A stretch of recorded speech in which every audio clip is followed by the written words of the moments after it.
राजस्थान के भानगढ़ फोर्ट का नाम सिर्फ एक किले के रूप में नहीं, बल्कि भारत की सबसे डरावनी जगहों में लिया जाता है। कहा जाता है कि कभी यहाँ एक समृद्ध और खूबसूरत नगर बसा करता था। चैनल पर नए हो तो सब्सक्राइब कर लो। इस नगर की राजकुमारी थी रत्नावती, जिसकी सुंदरता की चर्चा दूर दूर तक फैली हुई थी। उसी इलाके में एक तांत्रिक रहता था जिसका नाम था सिंघिया। वो काले जादू में निपुण था और राजकुमारी को देखते ही उस पर मोहित हो गया। लेकिन वो जानता था कि वो राजकुमारी को कभी हासिल नहीं कर सकता। एक दिन उसने एक चाल चली। राजकुमारी के लिए लाए जा रहे इत्र में उसने तंत्र मंत्र कर दिया ताकि जैसे ही राजकुमारी उसे लगाए वो उसके वश में आ जाए। लेकिन राजकुमारी को इस चाल का आभास हो गया। उसने उस इत्र की बोतल को एक पत्थर पर फेंक दिया। जादू के असर से वो पत्थर तांत्रिक की ओर लुढ़का और उसे कुचल दिया। मरते समय तांत्रिक ने श्राप दिया कि ये पूरा नगर बर्बाद हो जाएगा और यहाँ कोई भी कभी बस नहीं पाएगा।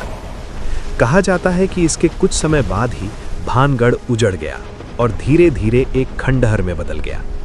आज भी ये जगह वीरान पड़ी है। दिन में यहाँ सिर्फ टूटी दीवारें और सुनसान गलियां दिखाई देती हैं, लेकिन जैसे ही सूरज ढलता है माहौल पूरी तरह बदल जाता है।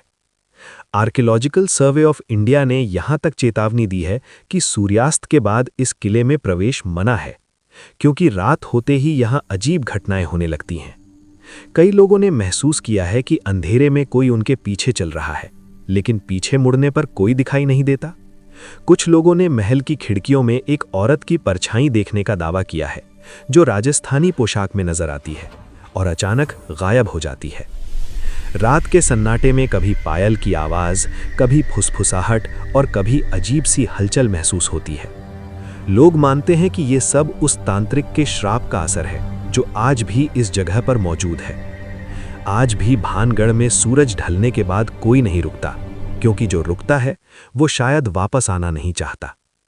तो अगर तुम्हें मौका मिले, क्या तुम भानगढ़ किले में एक रात बिताने की हिम्मत करोगे या फिर तुम भी भाग जाओगे?